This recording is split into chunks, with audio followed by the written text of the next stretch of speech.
Bapak Ibu, saudara-saudara sekalian yang dikasihi oleh Tuhan Yesus Kristus, Shalom. Kembali kita bertemu dalam pelayanan khotbah, terutama bagi anggota jemaat Gemit Shalom Kupang yang menjalani kebaktian di rumah-rumah tangga. Kini kita akan melakukan pelayanan khotbah bagi Bapak Ibu, saudara-saudara sekalian, terutama di dalam masa pandemi virus corona yang masih berlangsung sampai dengan saat ini. Kita akan sama-sama masuk dalam pelayanan khotbah yang didasarkan pada pembacaan firman Tuhan dari surat Filipi pasal 2 ayat 1 sampai ayatnya yang ke-11. Sebelum kita membaca merenungkan firman Tuhan ini, mari kita memohon tuntunan daripada Tuhan. Kita berdoa. Bapa kami di sorga, Bapa yang Maha Kasih dan Maha Murah, puji syukur kehadapan hadirat-Mu atas pemeliharaan daripada Tuhan dengan segala kasih dan karunia-Mu di dalam kehidupan kami setiap keluarga, di tengah-tengah jemaat Shalom Kupang, dan juga bagi setiap keluarga orang-orang percaya. Pada saat ini ya Tuhan, kami akan membaca, merenungkan firman-Mu yang menjadi sumber kebenaran, bahkan sumber kekuatan dan penghiburan, terutama pada masa kami menjalani pandemi virus corona saat ini. Kiranya Tuhan melalui firman-Mu boleh memberikan penguatan bagi kami sekalian, dan biarlah firman-Mu itu juga Tuhan boleh menjadi pedoman di dalam pergumulan kami tiap-tiap hari. Karuniakan kami hikmat-Mu ya Tuhan, sehingga pada saat kami membaca firman-Mu, kami tidak saja mengerti, namun Tuhan mulai menolong kami di dalam menyatakan firman kebenaran-Mu itu di dalam perbuatan dan perilaku kehidupan kami pribadi, terutama di dalam menjalin hubungan kasih di antara sesama anggota keluarga, antara sesama anggota jemaat. Berfirmanlah kepada kami ya Tuhan pada saat ini, sebab dengan pertolongan Tuhan kami siap untuk mendengarkannya. Di dalam nama Yesus Kristus, firman yang hidup itu, kami berdoa kepada Bapa di sorga. Amin. Filipi pasal 2 ayat 1 sampai ayatnya yang ke-11, demikian bunyinya. Nasihat supaya bersatu dan merendahkan diri seperti Kristus. Jadi karena dalam Kristus ada nasihat, ada penghiburan kasih, ada persekutuan roh, ada kasih mesra dan belas kasihan. Karena itu sempurnakanlah sukacitaku dengan ini. Hendaklah kamu sehati sepikir, dalam satu kasih, satu jiwa, satu tujuan, dengan tidak mencari kepentingan sendiri atau puji-pujian yang sia-sia. Sebaliknya, hendaklah dengan rendah hati yang seorang menganggap yang lain lebih utama daripada dirinya sendiri. Dan janganlah tiap-tiap orang hanya memperhatikan kepentingannya sendiri, tetapi kepentingan orang lain juga. Hendaklah kamu dalam hidupmu bersama menaruh pikiran dan perasaan yang terdapat juga dalam Kristus Yesus, yang walaupun dalam rupa Allah, tidak menganggap kesetaraan dengan Allah itu sebagai milik yang harus dipertahankan, melainkan telah mengosongkan dirinya sendiri dan mengambil rupa seorang hamba dan menjadi sama dengan manusia. Dan dalam keadaan sebagai manusia, ia telah merendahkan dirinya dan taat sampai mati, bahkan sampai mati di kayu salib. Itulah sebabnya Allah sangat meninggikan dia dan mengaruniakan kepadanya nama di atas segala nama, supaya dalam nama Yesus bertekuk lutut segala yang ada di langit dan yang ada di atas bumi dan yang ada di bawah bumi, dan segala lidah mengaku Yesus Kristus adalah Tuhan bagi kemuliaan Allah Bapa. Demikian jauh Bapak Ibu dan saudara-saudara sekalian, firman Tuhan yang telah dibacakan, yang telah didengarkan bagi kita sekalian, dan setiap orang yang telah mendengarkan firman Tuhan ini adalah disebut sebagai orang-orang yang berbahagia. Bapak Ibu dan saudara-saudara yang saya kasih di dalam Tuhan Yesus Kristus, tema utama yang akan kita renungkan dari pembacaan firman Tuhan ini ialah peduli terhadap sesama.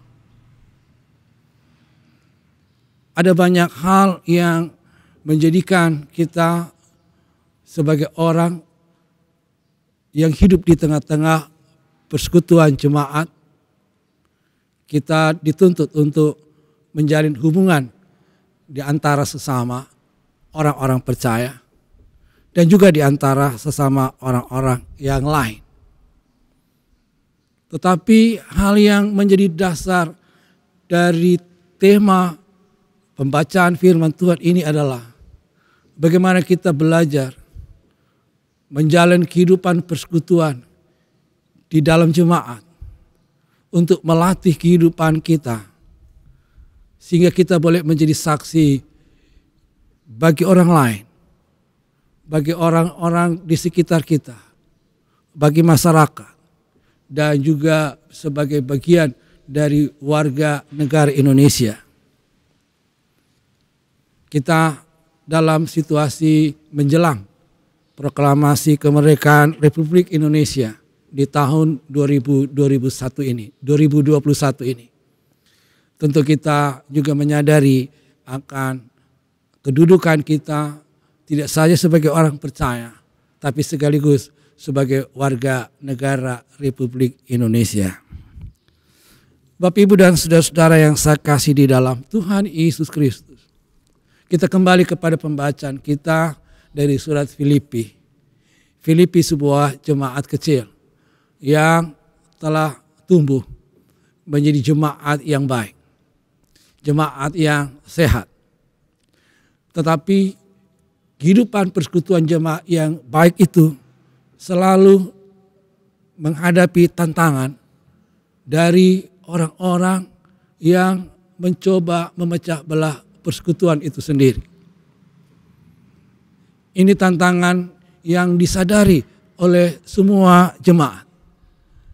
Tetapi bagi sebuah jemaat yang baik, maka sikap dari orang-orang tertentu yang berusaha untuk memecah belah persekutuan jemaat selalu melahirkan respon untuk mengembalikan kondisi jemaat yang tenang dan bersemangat dalam pelayanan. Rasul Paulus ingin menjaga jemaat Filipi dari perselisihan, dari pertikaian yang sebenarnya tidak berguna dan sia-sia dalam kehidupan berjemaat. Dalam memelihara persekutuan jemaat, Paulus mendasarkan sikap dasar dari orang-orang percaya, yaitu melalui Yesus Kristus yang telah merendahkan dirinya, mengambil rupa seorang hamba dan menjadi sama seperti manusia.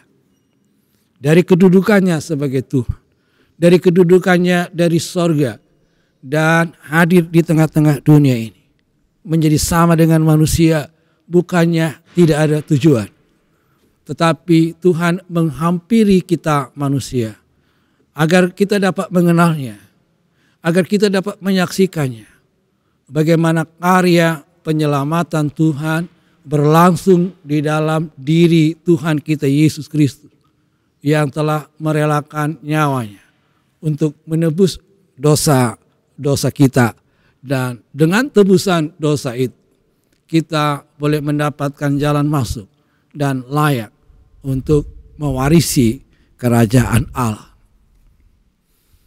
Bapak, Ibu, dan saudara-saudara yang saya kasih di dalam Tuhan Yesus Kristus, menyadari potensi perpecahan yang ada di dalam setiap jemaat, tentu berbeda dengan jemaat yang hidupnya itu suam-suam kuku. Mereka memang tidak ada keributan, tetapi mereka sudah dibangun dalam perasaan tidak peduli. Mau baik, mau buruk, mereka tidak peduli. Jemaat ini cenderung tenang, tetapi jemaat yang begini bukanlah jemaat yang sehat.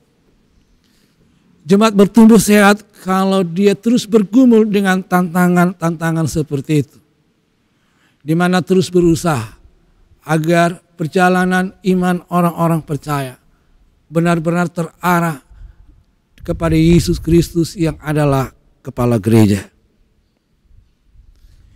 Merendahkan diri bukanlah sikap yang mudah. Apalagi kita suka memelihara kehormatan diri sendiri. Apalagi kita merasa kita orang yang paling benar dibandingkan dengan orang-orang yang lain. Dan apalagi pendapat-pendapat, pikiran-pikiran yang kita sampaikan. Kita senang orang lain mendengarkannya dan tidak suka mendengar kritikan-kritikan.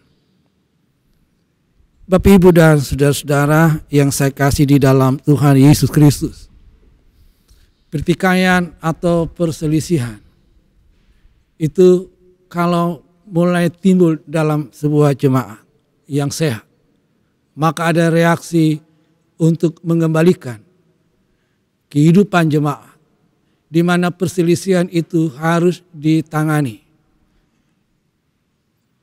Pertengkaran, perbedaan pendapat, itu perlu segera untuk ditangani. Karena itu merupakan tanda-tanda yang akan menjadi besar jika tidak ditangani, maka perpecahan itu adalah sesuatu yang pasti. Bapak, Ibu, dan saudara-saudara yang saya kasih di dalam Tuhan Yesus Kristus, biasanya pertikaian ataupun perselisihan bermula dari adanya perbedaan pendapat yang berdiri atas hal-hal yang dianggap benar dan hal-hal yang dianggap salah. Pola berpikir salah benar, baik dan buruk, seringkali itu bukan didasarkan pada kebenaran Kristus. Seringkali benar dan salah itu dibangun oleh logika yang dikembangkan dalam kehidupan sehari-hari. Kita bisa melihat bermacam-macam pola berpikir benar salah itu didasarkan pada logika manusia. Bapak, Ibu, dan saudara-saudara yang saya kasih di dalam Tuhan Yesus Kristus, merendahkan diri seringkali dimaknai sebagai sebuah kondisi yang lemah, tidak berdaya, tidak berwibawa, dan itu tidak menjaga kehormatan diri, kewibawaan keluarga, kewibawaan kelompok-kelompok tertentu. Hal ini menjadi kontras atau berbeda jauh dengan apa yang dilakukan oleh Tuhan Yesus dengan merendahkan dirinya, di mana ia meninggalkan kedudukannya sebagai Allah dan merendahkan dirinya, mengambil rupa sebagai seorang hamba yang melayani. Bahkan ketaatannya sampai menyerahkan nyawanya hanya untuk satu tujuan, yaitu menyelamatkan umatnya, yaitu manusia, orang-orang yang adalah ciptaan tangan Tuhan. Dengan demikian Bapak, Ibu, dan saudara-saudara, apa yang menjadi tujuan Kristus dalam merendahkan diri itu adalah merupakan bagian dari rancangan keselamatan Allah yang besar. Dalam kerendahan diri itu Allah meninggikan Yesus, memuliakannya. Sebab merendahkan diri itu berada dalam sebuah rancangan yang agung, di mana dalam rancangan itu Yesus menjalani peran yang utama di dalam menebus dosa-dosa manusia. Bapak, Ibu, dan saudara-saudara, jika dosa-dosa kita tidak ditebus, kita tidak akan mungkin memasuki kerajaan Allah yang kudus. Bahwa kita memberi diri kepada Kristus untuk ditebus dosa-dosa kita, itu merupakan perkara yang besar. Sebab tidak ada cara lain untuk dapat masuk ke dalam kerajaan sorga kalau kita tidak dikuduskan di dalam kematian Kristus. Dengan demikian Bapak, Ibu, dan saudara-saudara, firman Tuhan ingin menegaskan kepada kita bahwa kerendahan diri Yesus Kristus itu dilakukan sebagai bagian dari peperangan kerajaan sorga melawan kerajaan iblis. Sebab misi kerajaan Allah, misi kerajaan sorga adalah menghimpun umatnya, umat ciptaannya, dan mengembalikan mereka di dalam kekudusan Allah sehingga mereka dapat mewarisi kehidupan kekal. Sedangkan misi kerajaan iblis selalu berusaha untuk menjauhkan kita dari persekutuan. Baik persekutuan dengan orang-orang sesama orang percaya maupun persekutuan kita dengan Tuhan. Cara-cara licik yang dilakukan oleh iblis itu selalu mendorong kita untuk melakukan hal-hal yang tidak memperbaiki namun merusak, yang tidak membangun tetapi meruntuhkan, yang tidak menguatkan persekutuan tetapi melepaskan ikatan-ikatan persekutuan itu sendiri. Sikap-sikap itu bisa kita lihat bentuknya dalam sikap kesombongan, egois, gila hormat, dan seterusnya. Sikap-sikap seperti ini seringkali mengganggu kehidupan persekutuan. Sikap-sikap seperti ini seringkali juga menyakitkan orang lain. Tetapi yang terutama bahwa sikap-sikap seperti ini tidak meneladani sikap Kristus sebagai kepala gereja. Renungan kita pada kesempatan hari ini membuka wawasan kita agar kita dapat memiliki satu tujuan yang utama, yaitu tujuan agar kita benar-benar berada dalam satu iring-iringan menuju kehidupan yang kekal. Gambaran tentang kemerdekaan Republik Indonesia, di mana kita melawan penjajah untuk mendapatkan kehidupan yang bebas, merdeka, untuk mendapatkan kehidupan di mana kita dapat mengatur dan mengambil keputusan sendiri. Kehidupan yang tidak diatur oleh tangan-tangan penjajah. Demikian juga apa yang dilakukan oleh Tuhan Yesus, yang oleh Paulus diajak kepada kita sekalian agar kita dapat meneladaninya, yaitu berjuang untuk melawan kesombongan, keangkuhan, dan gila hormat. Kita tidak dibangun di dalam pola hidup sebagai seorang penjajah, tetapi kita dibangun dalam pola hidup yang saling melayani satu dengan yang lain. Kita dibangun dalam pola kehidupan untuk melayani Tuhan. Syarat utama untuk melayani adalah kita rela merendahkan diri kita agar kita dapat menempatkan orang lain sebagai yang lebih utama dari kita. Kita dapat menempatkan orang lain sebagai subjek yang harus, sebagai objek yang kita harus layani. Tetapi hal ini dilakukan dengan saling melayani seorang terhadap yang lain. Orang yang kita layani dapat disebut sebagai objek pelayanan. Tetapi dia juga adalah subjek yang juga akan melayani kita. Perbuatan saling melayani ini adalah yang akan memperkuat kehidupan persekutuan kita baik sebagai jemaat. Tapi juga itu menjadi hal yang menguatkan kehidupan persekutuan kita di tengah-tengah masyarakat dan bangsa sebagai bangsa Indonesia. Nah, Bapak Ibu dan saudara-saudara yang saya kasih di dalam Tuhan Yesus Kristus. Dengan demikian ada dua hal saja di mana kita harus lakukan sebagai sebuah ibadah perbuatan. Yaitu yang pertama, bahwa tantangan dalam hidup persekutuan jemaat itu adalah perpecahan. Dan perpecahan itu tidak berasal dari Tuhan, perpecahan itu berasal dari iblis. Perbuatan-perbuatan seperti itu muncul dari godaan-godaan dan seringkali kita juga jatuh dalam godaan-godaan seperti itu.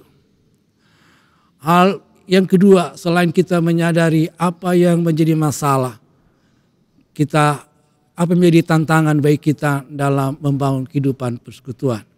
Tetapi yang kedua ini adalah bahwa kita akan belajar bagaimana kita hidup merendahkan diri atau menempatkan orang lain lebih utama dari diri kita sendiri. Nah, dalam proses ini Bapak Ibu dan saudara-saudara, walaupun tidak mudah tetapi bisa kita lakukan. Kita dapat mengatakan bahwa kita akan melayani. Dan kata melayani itu berarti kita harus mengambil status sebagai hamba yang melayani orang lain, yang melayani Tuhan. Mulailah memberikan diri untuk melayani orang-orang yang terdekat dalam persekutuan di dalam rumah tangga kita masing-masing. Kita akan merasakan bagaimana kita dapat melayani istri, melayani suami, melayani anak-anak, tanpa kita memperhitungkan harga diri kita. Kita akan nikmati bahwa dengan merendahkan diri dan saling melayani, maka semua pergumulan, beban-beban kehidupan dapat kita angkat bersama. Di dalam merendahkan diri kita belajar dan akan turut melayani. Akan turut juga mengalami bagaimana Allah melayani kita, merendahkan diri dan melayani kita semua. Apalah kita manusia yang berdosa ini. Kalau Allah sendiri telah mengutus Yesus Kristus, merendahkan diri untuk melayani kita, kita akan tertunduk dan kita akan memberikan diri kita kepada Tuhan. Dan yang terakhir, yaitu bahwa merendahkan diri bukan sebuah keadaan yang lemah. Justru merendahkan diri itu merupakan sumber kekuatan dari sorga yang akan mendampingi kita dan menolong kita dalam membangun dan memelihara persekutuan jemaat dari segala kuasa-kuasa yang akan memecah belah persekutuan kita. Kiranya Tuhan di dalam Yesus Kristus tetap menjadi kepala bagi jemaat-jemaat, dan juga kiranya karya agung Tuhan Allah menolong bangsa kita di dalam membangun kehidupan bernegara, tetapi juga menolong kita dalam menghadapi dan menyelesaikan pergumulan berkaitan dengan pandemi virus corona ini. Tuhan menolong kita semua. Amin. Bapak Ibu, saudara-saudara yang dikasihi oleh Tuhan Yesus Kristus, mari kita bersatu hati, kita menaikkan syafaat kita kepada Tuhan. Kita berdoa. Bapa kami di sorga, kembali kami menaikkan puji syukur ke hadapan hadirat-Mu ya Tuhan, atas firman-Mu yang telah melawat kami dalam kesempatan kebaktian minggu saat ini. Bapa di sorga, kami menyadari bahwa ada begitu banyak tantangan di dalam memelihara, menjaga persatuan, persekutuan di tengah-tengah kehidupan jemaat. Seringkali kami digoda untuk tidak saja melayani diri kami sendiri, tetapi juga kami menyakiti hati orang lain dengan cara-cara yang berpotensi untuk memecah belah persekutuan di tengah-tengah jemaat. Bapa yang ada di dalam sorga, kami sungguh membutuhkan penyertaan dan tuntunan Tuhan, sehingga kami boleh dikuatkan, sehingga kami boleh dituntun Tuhan untuk memulai satu kehidupan yang mau merendahkan diri di hadapan Tuhan untuk melayani-Mu ya Tuhan. Tetapi juga rela untuk merendahkan diri di hadapan sesama kami untuk melayani sesama. Dan lebih daripada itu Tuhan, Engkau boleh menuntun kami di dalam kehidupan di setiap rumah tangga keluarga kami, sehingga kami masing-masing dapat merendahkan diri dan melayani semua anggota keluarga melalui kehidupan dan perbuatan-perbuatan baik. Kami juga mohon kiranya Tuhan menolong kami sehingga kami sebagai anak-anak-Mu boleh menjadi saksi yang hidup di dalam kehidupan bermasyarakat, di dalam kehidupan berbangsa dan bernegara, untuk bersama-sama menjaga persatuan dan juga saling peduli satu terhadap yang lain. Di dalam masa-masa menjelang hari proklamasi kemerdekaan ini ya Tuhan, kami menyadari bahwa kemerdekaan bangsa kami itu tidak lepas dari kuat kuasa-Mu ya Tuhan.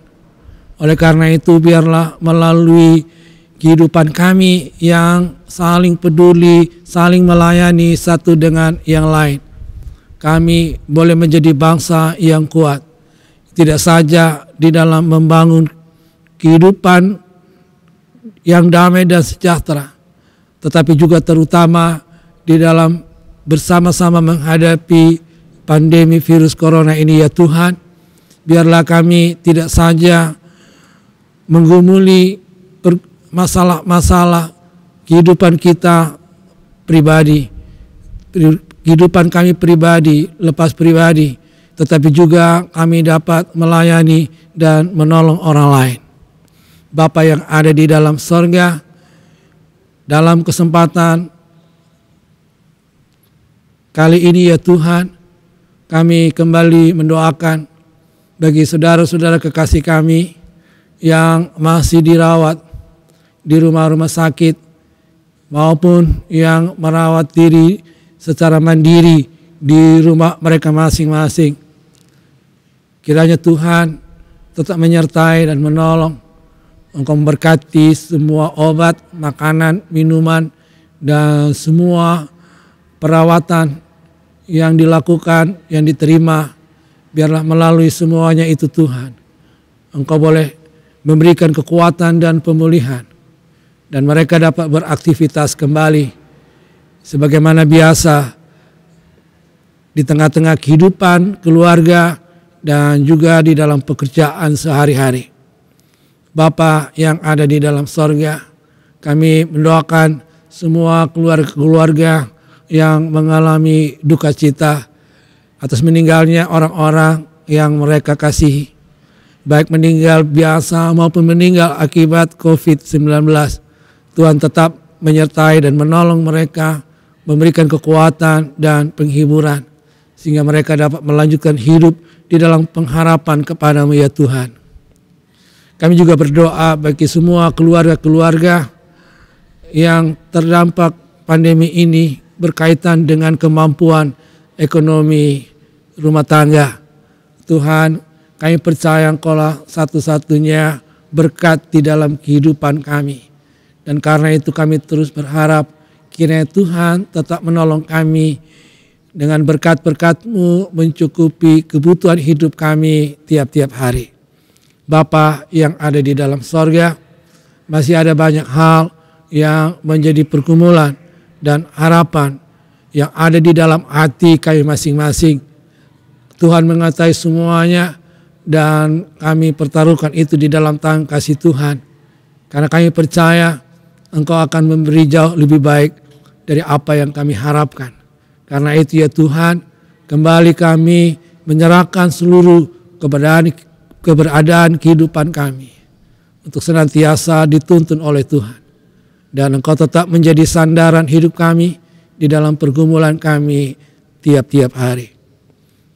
Ini doa kami ya Tuhan, syukur kami dan dengan segala pengharapan kami yang kami naikkan di hadapan hadirat Tuhan, tidak dengan nama lain, hanya di dalam nama Tuhan kami Yesus Kristus, Juru Selamat dan Penebus kami. Amin.